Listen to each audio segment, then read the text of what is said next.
Dude, it's for real. I don't know why she feels so entitled to just yell at us. I don't know if it's like a racial thing, but like it's unappreciated. I don't know about everybody else's Zoom, but she's yelling. All right. But hey, what a great way to bring everybody in. What is up, nerds? It's your overlords. We are here to bring you guys another Nerdcast podcast.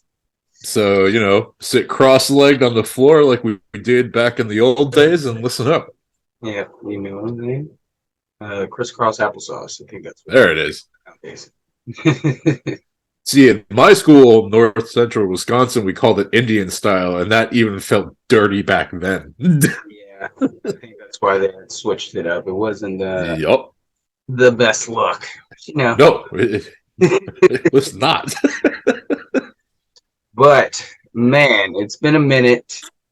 A lot of things have happened. We had some video game stuff that happened. We had some Yep. anime stuff that happened. We had definitely a lot of playoff basketball and some playoff hockey stuff that happened. You know, it's not Yep. looking good for the Canes. Let me check the score real quick. And I got to see Hamilton, so it's been busy. Yeah, I saw you said that. I was so jealous.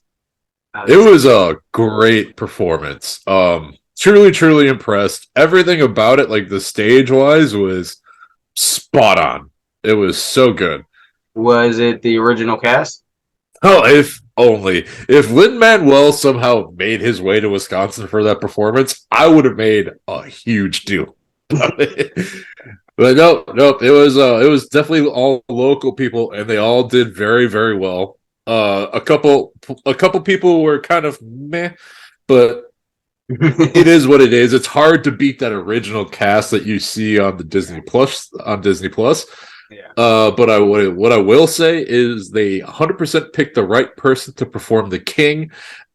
He was probably my favorite character. His performance was just spot on. It was hysterical. Loved everything he did. Very, very nice. I like that a lot. Yeah, the king is most people's favorite.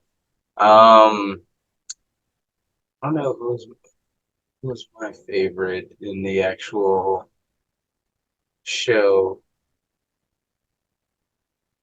It's tough, man. It's tough. It's one of the few like musicals that I can like sit there and just be like, there's not a character that I don't like enjoy. Yeah. It was casted perfectly.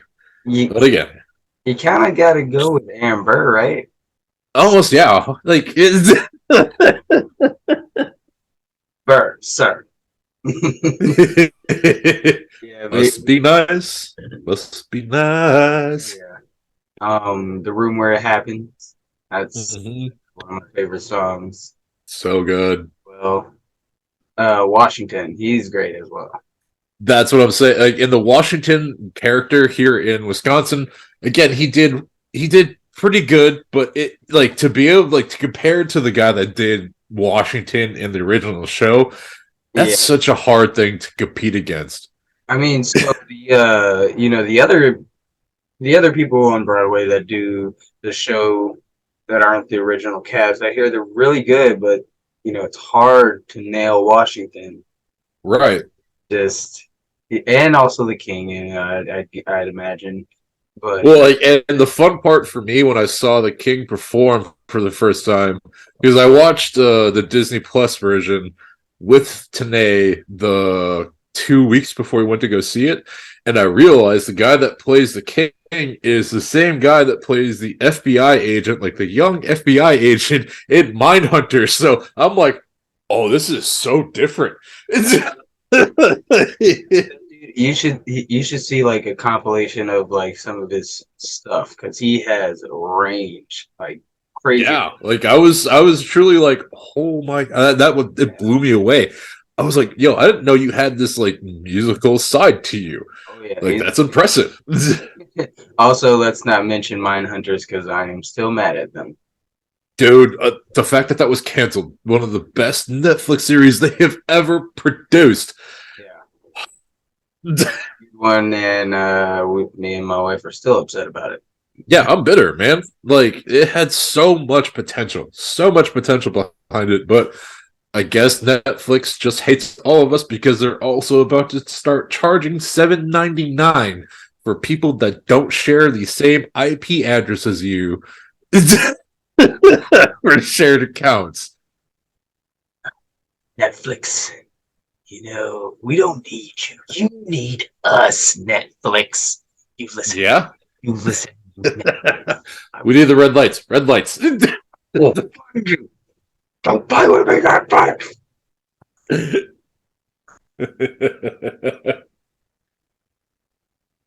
I got a little hot there. Got a little hot. I Sorry. mean, for good reason. Like this is affecting a lot of people. It's not good. It's not okay. Let's rise up, like they say in Hamilton. Whatever.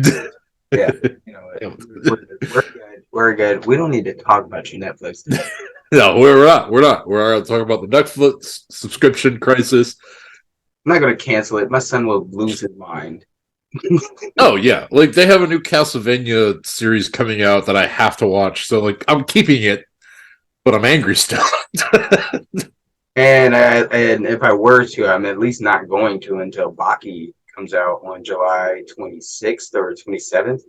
Yeah, I think Baki it's the 26th. season 2. That's coming out soon. Currently in the midst of catching up on it because I am a late bloomer on Baki. It blew my mind. I heard about it. My buddy who told me all about it all the time. It's like, you need to go ahead and check it out, man. And I finally did. Mm-hmm. Baki is the truth. Baki is the truth. And I was in that same boat, very skeptical. I watched the first couple episodes and I was like, okay, this is more than I thought it was going to be. It is just one of those anime series that wasn't presented well, at least for me as like an average anime watcher. Mm-hmm. So Yeah, it's just like, even for me, like an avid anime watcher, it just, I mean, you don't hear a lot about it. I hear a little bit about it, whispers of it on a couple social media platforms or whatnot. And then, like, if it wasn't for my buddy Tone, who's like my best friend and the only person I actually talk about, like, like full blown long conversations about animes and stuff. He's the only one that told me about it, like into detail and like tried to get me to watch it. And then I do watch it eventually, like years later, or a year or two later, whatever. I don't know how long it's been out. But I mean, I'm blown away by it. Like, what are they doing? Why is it this like on like the most popular, browsing right.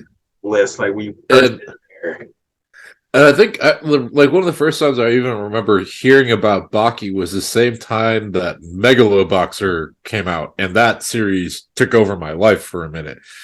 For those of you that aren't familiar, it's very if you've seen the movie Elysium with Matt Damon where he has like that powered mech suit. It's a lot like that. The main character has that exact same suit. He's the underdog boxer that's like trying to prove himself in this new world where every single boxer might as well be V from Cyberpunk fully stocked up. It's a great series. Highly recommend that one. But yeah, like that was kind of the first time I really heard about Baki was when that first kind of got released, and that was a while ago. So it's just like one of those things where it's just been sitting there and it's just been a very unappreciated thing. I don't know if it was because it was put on Netflix and at that time the animes that were being put out by Netflix were just not that impressive for the most part. Like obviously they have their great animated series, but anime series that they put on there is lacking because they're for a long time they only had the first season of Attack on Titan on there. It for anyone that was avidly watching it, there was like 3 seasons deep before Netflix was updating it. So it's got to be like a rights thing or something because it has to be. they are going hard with their animes. Like they're coming out with their own, and they're well done, and a lot of them are like really dark. Like Yep. like I think they don't get picked up, amongst the anime community, like, 'cause a lot of people have a hard time, like, their attention span, and like they need the action. Like a lot of that stuff is like story driven too, and then a lot of it has that new futuristic anime style where it's like, Yeah, and I'm not a huge fan of that style. yeah, I'm it not. has to be a good one. Yeah, Like I do like the Godzillas; those are yeah, cool. those are really good because the story saves it. Like, But like, I mean, you got Castlevania, you got so good.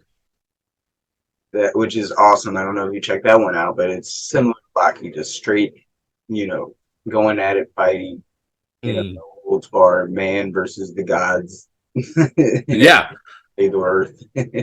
yeah, I really enjoyed that. That was something that was just like kind of snuck by too. All of a sudden, it's just like, yeah, the gods are going to like we're gonna fight these re-resurrected humanitarian figures that are considered heroes and fight them to the death for Ragnarok. It's like, yeah, like yeah, I'm in. There's another one up there. What's the? It's my uncle from another world or something like that, and it's like this kid. His uncle wakes up from like a coma or something like that. I haven't seen that one. Yeah, and like I guess like the family, like financial problems. I don't think there's many family, if any, left. I think it might just be him and his uncle left. And his uncle was like in a isekai. He was in another world the whole time. Huh. And so he comes back. I only saw the first episode like a month ago or so.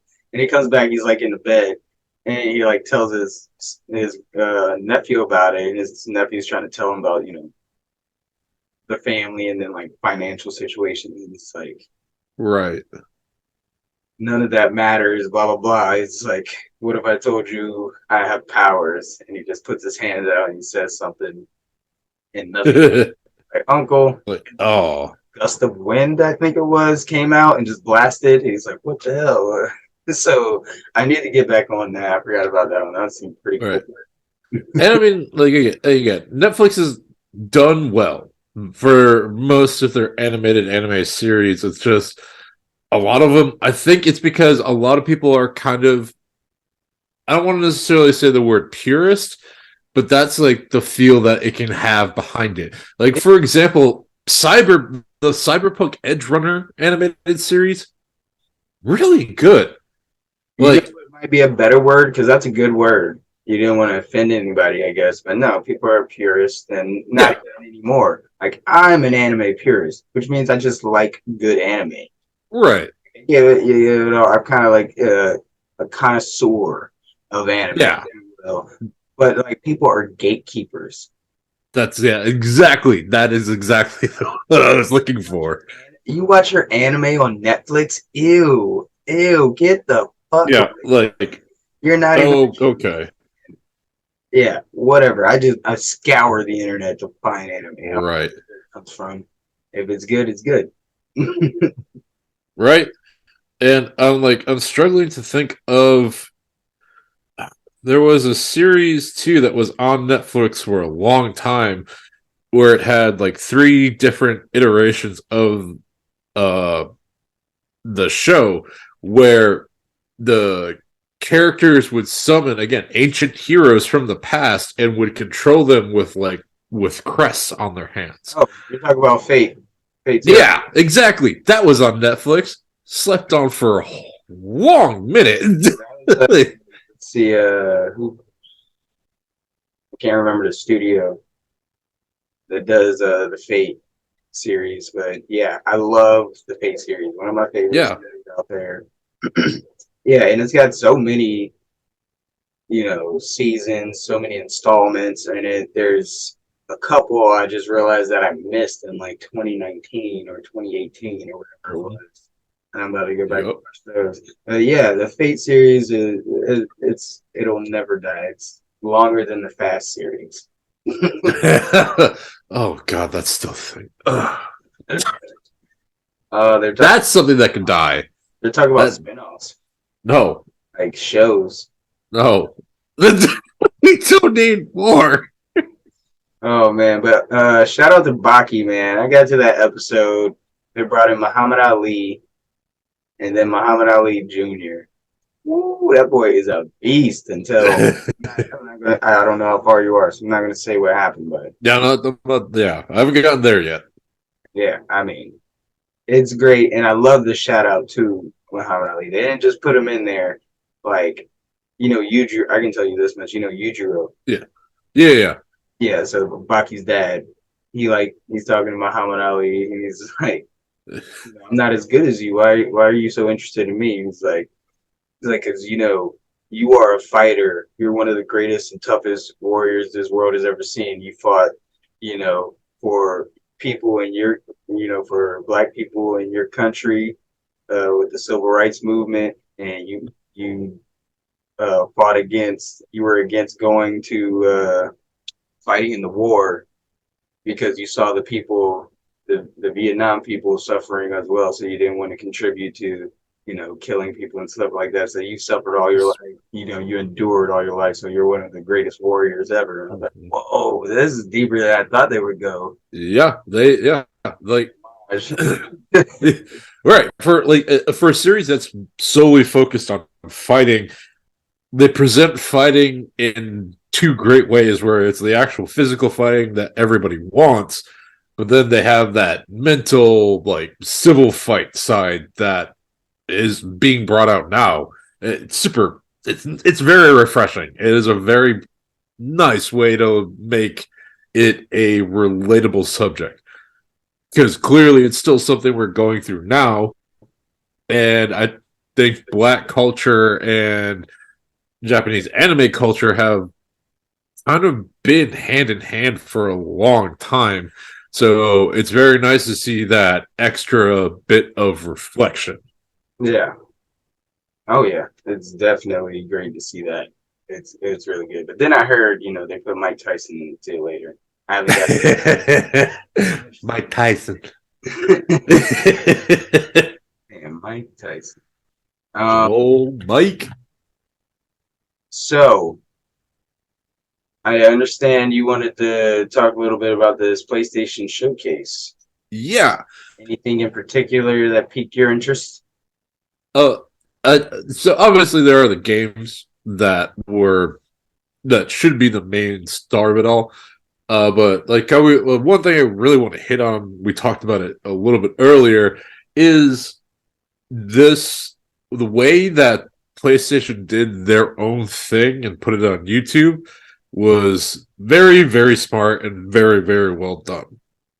Yeah, this may be the better way of doing it aside from E3. Oh, 100%. I think E3 just needs to be let go.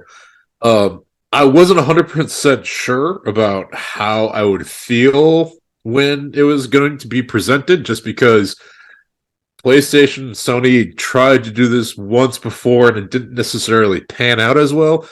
But that was also around the time period where Xbox was very much one of the more dominant systems, because they had Halo and they had just so much more to look forward to. Obviously, PlayStation still had their exclusives, and a lot of the PlayStation exclusives will blow an Xbox exclusive out of the water. For example, Spider-Man and soon to come Spider-Man 2. So good. Like, anyone that has an Xbox and refuses to get a PlayStation, I feel bad for you, because you are missing out on a great story, a great gameplay, and you get to feel like Spider-Man. It's hard to beat that. What more do you want? But Right. back to the what you had said about they tried it before and it didn't do well. You know what it was? It was the generation before us. Yeah. The whole video games will never do nothing for you. You'll never make money playing video games. Yup. Video games. And we got older and we're just big fucking kids. So Yeah. all the stuff we used to like, and I think that's why also we didn't know how to feel about it with like letting E3 go or like just not having it anymore. Right. Because we grew up watching E3 where we didn't really have responsibilities or jobs and we just had 5 hours to watch fucking Exactly. Yeah. we're like I like the thought of E3 coming around every year just so I can watch the highlights. But Right. if everybody's doing that, why are we having an E3? Exactly. It becomes too much to sit there because I have Xbox, I have an Xbox, I have a Switch, and I have a PlayStation. I am more of a PlayStation person, so those are the games that I would rather focus on. And instead of just sitting there where they'll potentially sporadically show up, or if they decide to make a focus on Sony during E3, it, it's just a lot. So just having the individual companies kind of have their own thing and maybe make it E3 more of a convention, like a comic book anime convention type of thing, like super cool. Then they have the big names show up for like a panel, something like that. Yeah. If that's what E3 turns into, great. Brilliant idea. But I think for game reveals and anything else going forward like that, it should just be exactly how PlayStation, Microsoft, and Nintendo are pretty much doing it now, where they're just like, hey, we're going to release stuff on YouTube live, we're going to make stuff available, we're going to talk about our system specifically, and that's it. Yeah, I totally agree. Just do away with E3 entirely and do stuff like this. It'll be super beneficial for everybody. And then they'll have other things like other showcases for like, individual like gaming companies and stuff like that. Right. So But yeah, some of the games I talked about, my biggest thing, I talked about it earlier, is Spider-Man. Huge Spider-Man nerd. Spider-Man is probably favorite hero of all time, real close to Batman. I think Spider-Man was just more relatable because he's the broke, nerdy guy that is just taking on this responsibility and making the best of the situation that he can. And obviously, Batman is just Batman. It's hard to beat Batman. But also, the way that Spider-Man is presented as more of a diverse character, especially with Miles Morales and the way they ran with that story, which I love, and how they're going to be running with it in the new movie in Spider-Man and the Multiverse, which is going to include every single version of Spider-Man you've ever heard of or read of in the comics or any series ever, which is going to be super cool and super fun. So the moment they revealed Spider-Man 2 and there was some footage of the symbiote suit, which was something that I was like, why isn't this in the first game? They're like, we want to make sure we got it right because this is a very, very detailed storyline for the Spider-Man series, regardless of which multiverse you're in. Venom or the symbiotes, Carnage, whatever symbiote you want to talk about, they always play a very, very important role. And the fact that they're very much willing to be like, look, we understand you want this, but we also want to make sure we do it right for you. exactly. Because this is something that if we mess it up, you guys are going to hate us. Be pissed. That's all I'm say. We all will. Even the Yep. people that were crying, hurry up. Huh. Just like every other game. Yep. So very, very much looking forward to that. I can't wait for more Spider-Man swinging through New York City and just how they're gonna make the story their own again. But the other big thing, Metal Gear Solid, man. Yes. hmm I am ready for that remake. Not that I don't enjoy the other Metal Gear games that have been released and how they've been running with it, but getting back to that original gameplay and just having it remastered, yeah, I, uh-huh, I kind of fell off of it. I missed the old gameplay. yeah, So yep. I think I'll enjoy this one a little bit more. It got a little boring to me, but I also didn't have time when I got the game to play it. Also true because life. Yeah, What do you think about getting older? It gets, yeah, it's there. I got time for these games. A story-driven game like that would take Mhm. me, afraid to say, like a quarter of a year to finish. Like if it's a long one, Yep. like Metal Gear Solid, like oh my god, I'm afraid to know. how long it's going to take me to beat Grand Theft Auto when that comes out, if it ever comes out. Yeah, they released like what was it, a 12-hour video of gameplay. Obviously, it wasn't like true gameplay. It was more of the beta, a very, very early beta, but it looks good and it's going to be massive because the map between 5 and 6 is at least triple the size. Like they showed how big those two were inside of this map. But we're coming up on time right here, so I think that's a good spot to take a break. Hey, Yes, sir. I agree. And then when we come back, we might talk about some more games, but the main thing we'll be focusing on is the NBA script, I think, Corey. yeah, we have some disappointment in some people, but we'll be back. See you soon.